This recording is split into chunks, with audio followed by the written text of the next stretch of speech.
I'm sitting here with Alex Nuttall, Mayor of the City of Barrie. I'm sitting here, that's Alex to my left here. We have Andrew Lane, the legend therein from Walt Disney Universal Studios down in California. We have David Zeus Settles, a phenomenal talent from the United States as well. It breaks a lot of talent across the states and the world. And this is our first meeting today. You guys can say hi to one another. Alex, welcome. Hopefully the travel was good. But well, for me it was. He it was red eye. So He's still, I've done a few of those. Those are fun. Yeah. No, absolutely. As we dig in together, some very huge things are happening in very big ways. We're building a Walt Disney North up here, starting from Barrie, Ontario, Canada, then moving internationally from here, attracting top talent, movie talent, television producing talent, musical talent, dance talent. If there's artistry, if you can think of Walt Disney and everything they do, saw a theme park, but we might do that too. In the future, we're producing that here. We're doing that from Barrie, Ontario, and then we're growing out from here. So that's the big picture. Can you guys speak to what the vision has been thus far and what you're looking forward to doing with us up here? well, the vision was great. In fact, the vision is when you can actually see the future. And coming here and having these discussions with everyone, especially with knowing that you're going to be around too, it gave us a full picture of a topography of how to handle this and how to move forward with this. I studied Walt Disney over the years and how he took the orange groves in Anaheim and turned those 68 acres into Disneyland. He was going to start in Burbank first, but Burbank was too expensive, so he went to more of a land where people thought, oh, orange groves, what are you doing there with orange groves? He turned it around. Then 10 years later, he went to Orange County, where in Florida, and bought up all the land there that wasn't really parceled out as very expensive. And now you have Disney World. And now you have Hong Kong, Paris, and everything else. So we see the same vision here. Having worked on High School Musical, we were able to take these kids here and turn it into a multi-billion-dollar business. And that's just one show, High School Musical. We have several different, initiatives that we can put through here, through the music, through the record label, through the motion pictures, through social media, through branding, through sports, and integrating both of those items together. And also, if you look at Taylor Swift, her and Travis are together now, so that does what to the value? It bumps up the value and wealth that much. So if we take and inculcate sports along with branding, along with music, along with motion pictures, and then we have this incubator like the Mickey Mouse Club, or like Saturday Night Live, Second City TV, all those things, and we put that into what we're doing here, and we put it into the topography of our acreage of thoughts. Now we have something. It's amazing. And so in your, I guess, professional past, what was the magic that you needed to see in order for something to be successful? Is it, hard work, time plus talent? Is it, hey, something just takes off and that one wins, and the public's just jumping on it? Is there a method you've seen that's been successful you think we can emulate here and reproduce here? Absolutely. Do you want to take those? Just a little bit. I think if I can just use this for example, just someone crazy enough to see the vision, like Damian, who has respected the community, the parents, the kids. He's coming from a very organic place where he's developing talent and so on and so forth. And people trust him, and then everything else is just, a process. You develop relationships along the way. Myself, I met Damian and he was already moving. I've been knowing Drew and working with him for over 25 years, producing music for kids. So, I guess, yeah, it's a little bit of everything, but the nucleus of is the start and it's not easy, but it's doable. Nothing is great.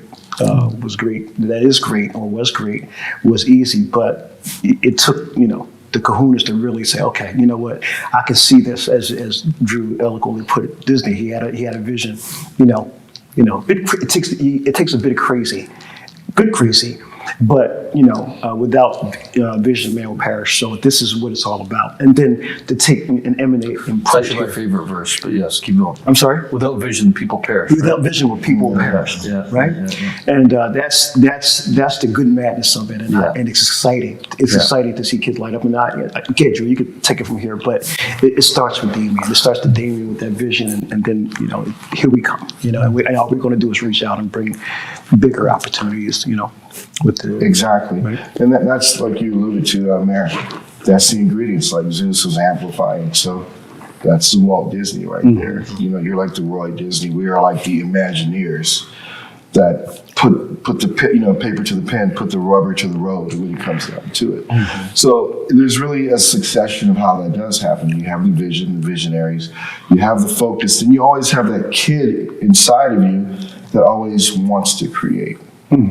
So it starts with the talent, the brains, the actual land, the actual plan, and then the actual future tense of this already happening, like faith, right? It's like the sure expectation of things. It's like the title deed of saying, okay, this is already there, this is already happening, it's manifesting itself. So we could actually see, I could see right before my eyes the Canadian invasion, this whole thing, like you said, the theme park. But the theme park actually happens after the manifestations of films, the characters, the mascots, the music, the actors, and all those cultivate. It's like the spine soil of the initiative, and then everything grows in perspective. So you've been meeting with some folks in the area, not just Damian, but some other folks I assume as well. And so you know about Damian in terms of like the work he's done to, I think, grow talent,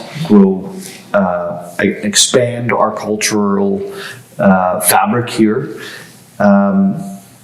Do you think we have the base to be able to, the base to leverage to be able to move it forward? And do you think that it's important that we're attracting other people from outside here as well as working with what's already here? Or what's your kind of thought process on what's here now versus what do we need that we don't have? Right. So you do have a talent here. We met a few the other day. So you have that initiative already. And so what you do now is we're adding the ingredients to it. And we're going to take the same format that we did in building up talent like we did in LA in the United States. Like we've helped develop over 28 multimillionaires, and they're from 25 to 13 years old now. So we're able to give them the vision and give them the pathway. And it started with them and just letting them be kids and letting us be the brains behind, being bigger kids at the same time. So you definitely have the raw talent here, and you have the brains here, and also we have the muscle. I'm not saying that because you're there, but but No point intended. we have the height, the width, we have the horizontal. The I'll be the width. But all that's here, and that's what it started. Because you look at how the little girl that did all the things with Mickey Mouse, back in the Steamboat Willie days. Then it goes from the Kurt Russells, then it goes from the Annette Funicellos, then it goes from the Zac Efrons and everything else, and the Shia LaBeoufs, Zendayas. That's all here already. So we're just going to come from the outside, but to build from within. Yeah. And, one of the things that we were talking about was how expensive Toronto is, how difficult it is to live there, let alone rent space to be creative there, creating an opportunity for places like Barrie. Can you kind of expand on that? It's a new concept for me. It's actually, it was this morning that somebody told me that. And I've been thinking about it ever since. It's like someone else's pain is my opportunity, in the sense that we do have a lower cost of living, and we do have lower costs of rental space, of land, of all those things. So can you kind of run into that, what you view from others who are coming to Canada for the arts? Toronto doesn't have to be the destination. That's a great point. Zeus, you want to do that? No, you take it. So that's a great point, Mayor, because I'll take Nashville. So Nashville was never Hollywood, and it was never New York. It was never Miami, Florida. So how they inculcated, country music through the Carters, through Harold Shedd, through all the big publishers and publishing companies, through the Grand Ole Opry, is that they actually saw real estate there that wasn't as high as LA, Miami, and New York. You say, let's get something more close to the earth. Let's take a fusion of gospel and blues and a little bit of rock and roll. Let's call it country. Okay. So they made an empire out of that because land was cheaper in Nashville. Musicians was cheaper. It's a right to work state. It's not a union. So we can house more, more output and input coming into it. So it's best. I love what you're talking about, going to Barrie rather than Toronto, because really the whole thing is cutting costs and making sure things are cost effective to have a higher yield when it comes down to GDP or when it comes down to what the result is going to be, how you're going to make a profit out of it. And I always go back to Walt. That's why Walt went to Orange County. Burbank was already starting to go up a little bit in price and everything. So Orange County was just up and coming, and it was just nothing but agriculture there. Can I ask you a question? One of the things, and I hope you don't mind me asking this question. One of the things that I've really noticed in our culture community and arts community here in the city of Barrie is the percentage of visible minorities participating. And weird question coming from obviously a Caucasian guy, but I actually love it. I'm going around, I'm seeing like all these different variations of cultures coming into arts, coming into what the mainstream is now seeing in our community. Is that something you see everywhere? And how do we tap into that? How do we support that growth? Because it's so important for our community. As we're growing as a community, we're growing in terms of population, we're growing in terms of we're growing up, I always say the face of Barrie is changing, and that's an awesome thing to see. So, like, how do we tap into that to make it one of the things that propels Damian, propels our city? Because it's really important for us, I think. Yeah, definitely diversity is so important because there used to be a time if we went into a time capsule in the 1930s, 40s, 50s, 60s, 70s, you're right, you would see just one demographic and another demographic being a servant or doing the laundry or working on the railroad. But what happens now is, like you said, to bring in those cosmopolitan forces into it. So now you have the face of, East India, you have Asia, you have African Americans, you have Europeans, you have Hispanics. And that's really the future when you look at it these days, because those faces are the future. You look at, China, it's how old? It's thousands of years old, but we're very young when it comes down to that. So we have an opportunity to become the face of the industry by using the different ethnic diversities into what we're doing. And I'll step in so just important. a moment too, that arts breaks all those divides. 100%. We've been through a very divisive past over the last few years even. And arts is one of those things that doesn't matter where you are, what creed, what culture, what physical, mental infirmity, what spiritual direction. We can all agree that a sunset is beautiful. A sunrise can take your breath away. Fall colors are gorgeous. That song touches my heart. I, as a musician, can play with someone in China. We don't speak the same language, but we have the same heart because we meet at that human, rich level. And to bring that here, to bind us all together, to tie us all together. And part of the journey as we do this, we're looking at it's not the Damian Spaulding show. It is now bringing in engineers from across the region, producers from across the region, dramatic people. They just come together. Let's come together in ways which have never been seen before. And we as Canadians are very good at community, where we're known as the lovers of the world. And just take the asset we already have, centralize it, bring it all together, right? And break all the partisanship that we even see. And just, But you're already that's doing what make it, right? And so, for me, because I'm, to say that I was an artist, is like basically the guy who can sing Kumbaya beside the fire pit, that's as far as it goes for me. But seeing all of the work that is being done in the community on art, like it's arts first, but then it's attracting people from every which way, it doesn't matter what creed, culture, sexual orientation, none of that stuff matters. And it's really cool to witness from the outside, if that's, because I'm just not on the inside of the arts community. Right. It's really cool to see. And I think, quite frankly, even this conversation we're having today, there's been a whole bunch of work that's been done for a whole bunch of years in order for the four of us to be able to sit down here right now and chat. Absolutely. And like, Damian, I'll ask you, like 20 years ago, was this the same conversation? I don't feel like it was. Maybe I'm being judgmental from the outside, as I said, but I don't think it was. I think it's really cool. And like you guys are alluding to, so it's like you look at the history of Canada, you look at the history of Switzerland, it's very neutral when it comes to bringing in, and there's no really, there's no color when it comes down to it. So art is really the neutral zone to bringing everyone together. I love that. And so that's what we want to do. We want to bring the neutral zone of art where it sees no color, sees no background. All it sees is talent. Talent Yeah. has no color. Yeah, 100%. And children make it easy. Children Yeah, make this they whole do. process, right? A child should lead them. Like they make the whole process very organic, very. Cause, we put together a sitcom or whatever, or, a piece of work and or video. They're just happy to be a part of it. When you watch Disney productions, old or new, and somebody said 8 to 80 the other day. It takes a lot to make that cast. You need the older folks too. You need the dads, the moms, the grandmas, the milkman or whoever. I took us back 25 years. Okay, the mailman, right? We had the milkman when I was a kid.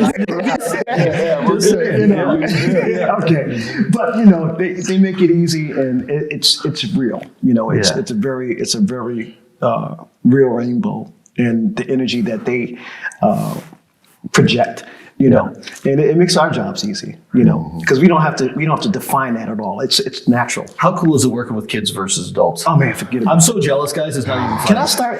No offense to You go adults I ahead. work with in my life. You go right ahead. Alex, they always taking it from me, okay, I didn't get to my day. So kids are much more fun. Simply put, they're sponges, right? Yeah, 100%. The one thing, you're not dealing with personalities. You don't, we grow up and we have our thing, our it, or whatever, our stuff. And, last night we watched, and it was short, it was a couple, Drew let it off, and, he pulled some people from the crowd.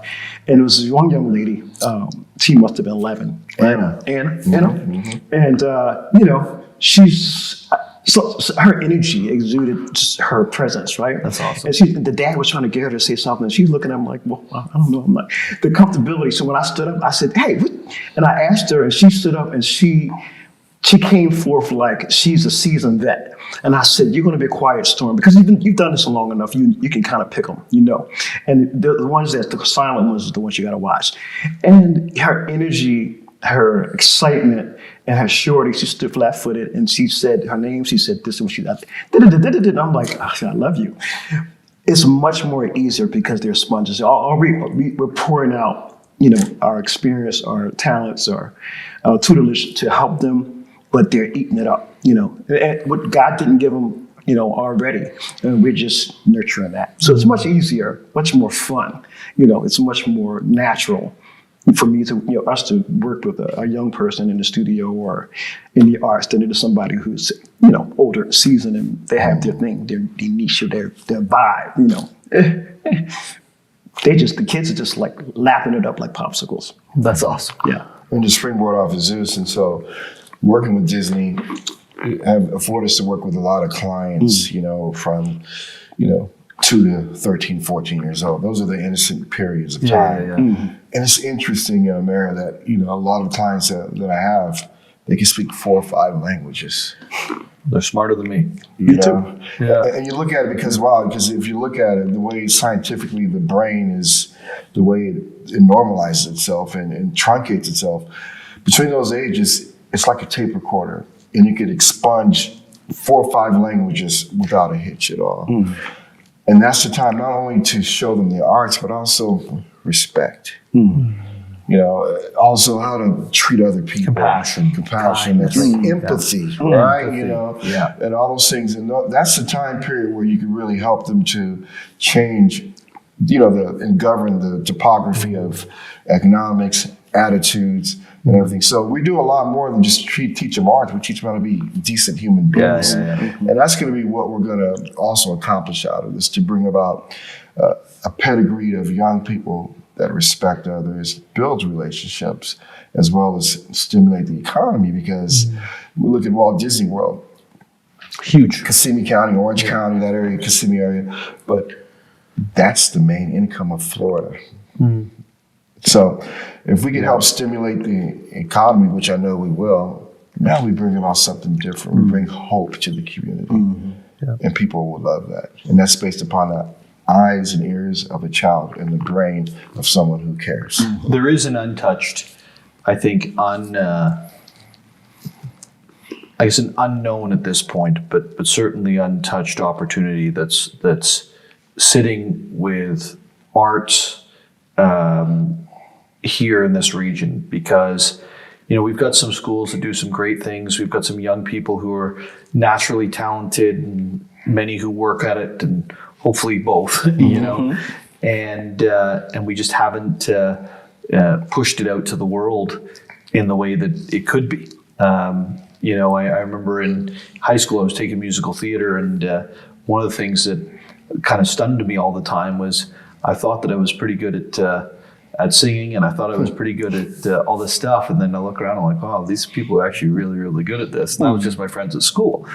And once you start going out into the community as a whole at like 17, 18, and some are going for Disney and some are going for YTV. I don't know sure if you're familiar with YTV here, but just the different opportunities that came to them. And that was back then when there wasn't infrastructure to get them out to the world. Well, imagine that infrastructure. That's what you guys are saying to us, I think, today, right? Yeah. So imagine if there was that infrastructure. Right, absolutely. And what good could we do for individuals, and what good could those individuals do for the world by taking their talents out? Absolutely. That's a good point, because if you look at on the Disney Plus, it has the part of Walt Disney Imagineers, and all the producers, Tim Burton, the Kassenbergs, all these people came from the Disney camp, Pixar, a lot of those, those people. And so we want to build at a young age those individuals. They might not be the stellar actor, but they might be the amazing Emmy award-winning, Oscar-winning producer. Yeah. They might be the composer like the Sherman Brothers, And so all those things, we want to give them all opportunities, because some people might say, I don't want to be in front of the camera. I want to be in back of the camera. Yeah. But why not help them out with that too as well? And that way we give them hope to be in something that they really enjoy and that they love to do. And that's hard for people to do, to say, I really love my work and I appreciate it. I tell you, I speak with a lot of young people, and the number one thing I say to every single person is, like, just do what you love, right? Like, I'm doing what I love.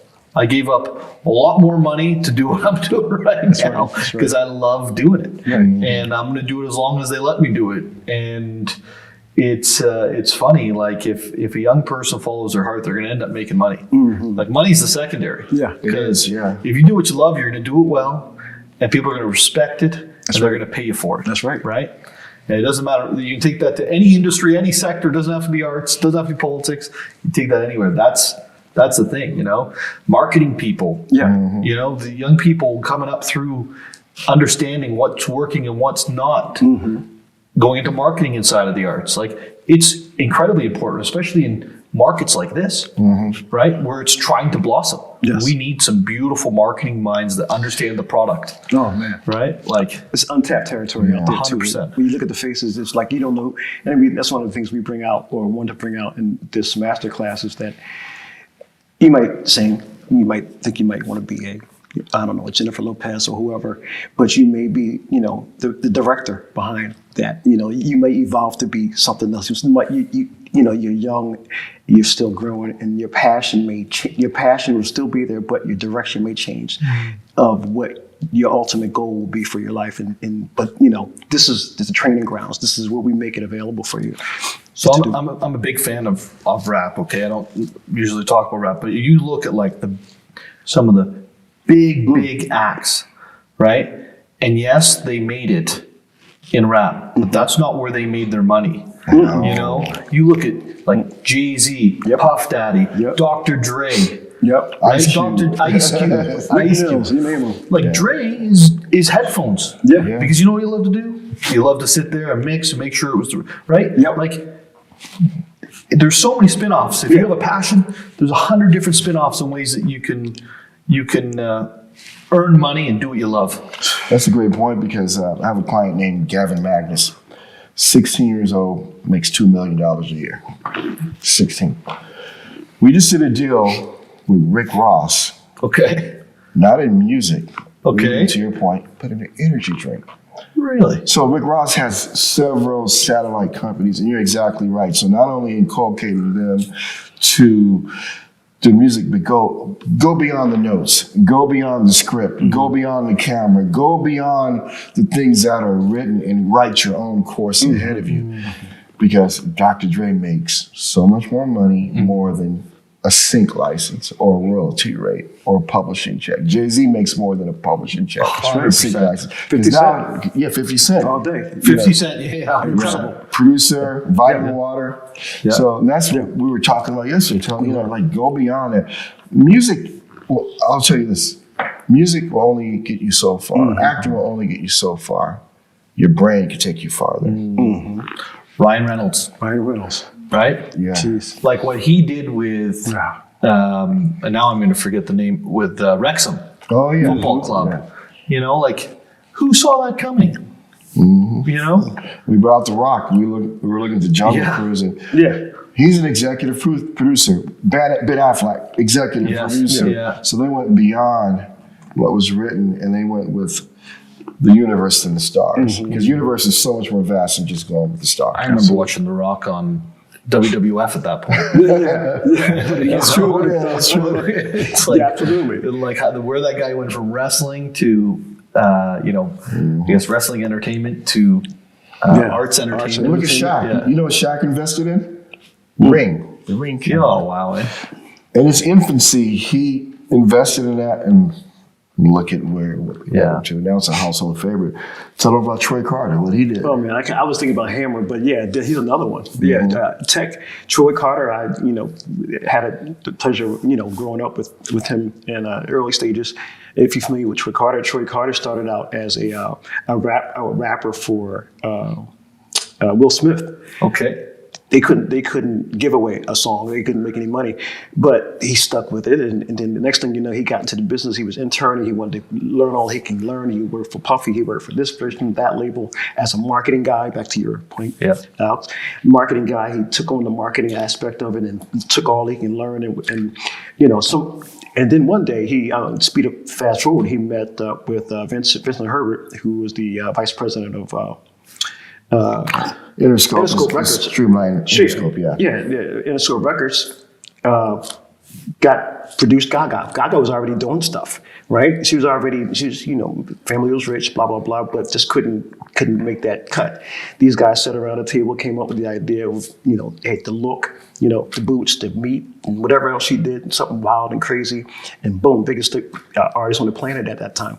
And he got so big as a manager of Gaga that he had to, she got all kinds of crazy endorsements, blah, blah, blah. Silicon Valley came to him as the manager and said, hey, we want to, get her to do this and that. And Troy Carter became the guy that introduced Hollywood to Silicon Valley. And that's when all the other stars started investing but he was the gatekeeper, so to speak, because he's one of the initial.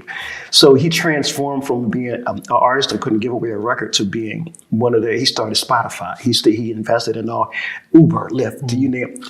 And it's phenomenal. I'm very proud of him. Every time I talk to him, like my heart skips not because of how successful he is, but he never gave up, and I watched him transform from an artist that couldn't give away a record, and run with us in the streets of Philadelphia to being the biggest tycoon in tech, and we're looking at it. To me, and that's why we always try. You're to from tell Philly. You, I'm born and raised in Philly. I'm in Cali, but I'm a Philly kid. You're not like a Flyers fan, are you? No, sir. Oh, But I am an Eagles fan.